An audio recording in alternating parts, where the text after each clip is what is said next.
grade 11th, it's me, your teacher. Now, I was supposed to have uploaded a video for you guys yesterday, but I didn't get around to it. So what I'm gonna do is I'll do a double video today. So 15 minutes in this video and then 15 minutes in another video, and then you can watch it as if I had posted it on Monday and then on Tuesday. So let's go have a look where we stopped last time.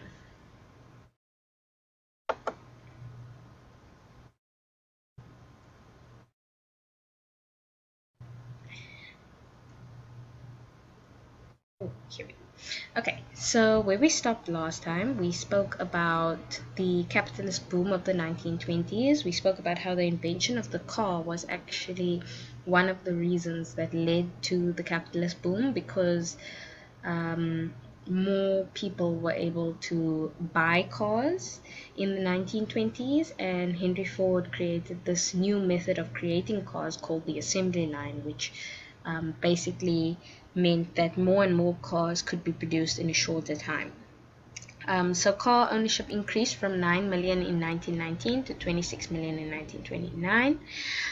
Farms were also mechanized, so people started to use things like tractors, and this led to an increase in production and a decrease in prices, so meaning more people have access to food than ever before at cheaper prices than ever before. There was rapid industrial growth, so we started getting more factories, which led to high confidence in the economy. There was an extension of hire purchase and credit, so people were actually actively encouraged to buy things on credit cards.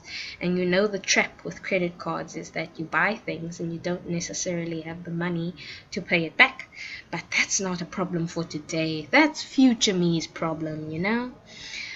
So as a result of this high confidence in the economy, there was heavy investment in the stock exchange. If I remember the last time, I don't think I finished. Did I finish this? I must have. Alright. So firstly, let's get down to what is a stock exchange. Now, companies need money to run. This money that a company starts with is called capital expenditure. In order to get this money, companies sell what we call shares of their business to potential buyers. The company then uses this money to help the business grow. When the business does well, the price of the shares go up as more people want to invest in the business. The people who bought shares in the business can now sell these shares for a profit. The process then repeats and the business prospers. So then I've got a worked example here for you. So Miss Neft sells pens to the learners at 2 Rand a pen. She needs 100 Rand to buy 100 pens, but she only has a 50 Rand. Miss Neft asks Miss Nell to loan her a 50 Rand, and Miss Neft buys the pens. All the pens are sold, and Miss Neft now has a 200 Rand. Miss Neft returns Miss Nell's 50%, 50 Rand, plus a percentage of the profit, example 25 Rand. Miss Nell now has 75 Rand, and Miss Neft has enough money to buy her own pens this time. Miss Neft can now buy 125 pens and thus make even more profit. So this is a very overly simplified example of how the stock exchange works, but you can see how other people's investments helps a business grow. So this is another example of how money flows to a stock exchange. Employers and mom and pop investment firms invest money in pension funds and other mutual funds, which is handled by a broker or a dealer. So the broker then decides where they're going to put the money, and then they can choose to put it wherever they want to. Hopefully those businesses will then grow and then bring money back to these employers and mom and pop investment firms. So what were some of the weaknesses in the USA economy? Firstly, there was a massive gap between the rich and the poor. You had some people that became very, very wealthy and other people that were basically living below the poverty line. African Americans did not get many opportunities, so when there was a job, they were the last to be offered the job. And if they did get a job, they were paid very low wages. 60% of families live below the poverty line. So the problem is that the majority of people in the USA at this time were very, very poor. The poverty line, I think, I may be mistaken, but I think it's at about $5 a day. So five times, I think the exchange rate at the moment is, let's say, 20 rand. That would be 100 rand a day that people are living on. Don't quote me on that. I'm very bad at this math, but like plus minus 100 rand a day that people are living on. Now you can imagine living on 100 rand a day is very, very tough. Um, and the problem is these people are literally a stone's throw away from complete ruin, um, a stone's throw away from starving to death. But they are just barely living from paycheck to paycheck. Older industries such as coal mining closed down because it was not really needed anymore because everything was moving towards other types of industries. Overproduction of agricultural goods, meaning, remember I told you that because of the mechanization of the farms, they were producing more things for cheaper. But the problem is, it's all good and well to produce more things for cheaper, but are people buying these things? Because I can buy pens and I can make it very cheap, but the problem is if nobody's buying my pens, I've wasted my money buying pens. If you look at wheat prices fell because of these mechanization of the farms and electrification of the agricultural sector, and as a result many farmers lost their livelihood. This was even before the Great Depression, so you already had people that were poor. When it came to problems in the businesses and the factories, black Americans were the first to be laid off. They faced legal discrimination and were victims of the Ku Klux Klan. So black Americans were not allowed to buy in certain places. They were not even allowed to be in certain places due to something called Jim Crow laws. You can think of it kind of like apartheid laws. So they weren't allowed to work in a place that was whites only, for example. They were also victims of the Ku Klux Klan, which was a group of racist people that targeted black people and made their lives difficult, even killed some of them. In terms of Native Americans, they were forced to live in poor reservations. So Native Americans were also not experiencing this prosperity that white Americans were experiencing in the 1920s.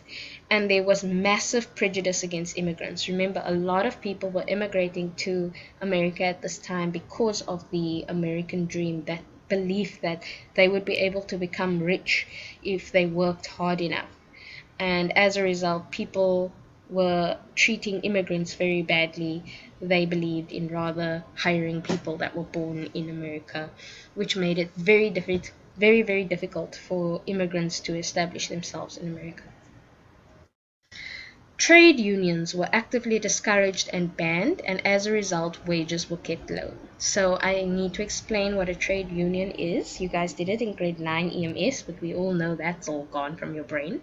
But a trade union is basically a body of workers that get together to defend workers' rights. Imagine that you are working in a factory and there's 100 people in this factory and you're getting paid 1 rand a day. If one person goes and complains about it, all that's going to happen is the boss is going to fire him and hire somebody else, and nothing will happen. Nobody will be paid anymore. But if all the workers stand together and decide they are not coming to work until their wages are increased, so they form a trade union, then the boss can't replace 100 workers. So he either needs to follow the trade union's demands, or he needs to replace 100 workers. So usually what happens is that they would find a compromise. So whereas the worker would maybe ask for 2 rand a day, the boss would offer 1 rand 50, and this would lead to wages increasing. Now, trade unions were actively discouraged in America during this time, and even now, some people can actually get fired in America if they start a trade union. Um, And because of that, there was nobody to fight for workers' rights, and workers were just paid what they were paid. If you didn't like it, you had to leave, you had to find another job. So many people were just forced to work for low wages. There wasn't really much of a choice there. Then, because of the commodification of credit, everyone was encouraged to buy things on credit. Everyone was encouraged to do lay-bys, hire purchase, things like that. People were buying more than they could afford to pay back. So people started buying things like fridges and vacuum cleaners and radios, and they weren't using money that they actually had, they were using credit. And this creates a problem later, because when it comes time to pay back, you don't have the money you need to pay it back. Okay? So this leads to an increase in debt and buying on the margin. So now this phrase on the margin refers to the stock exchange.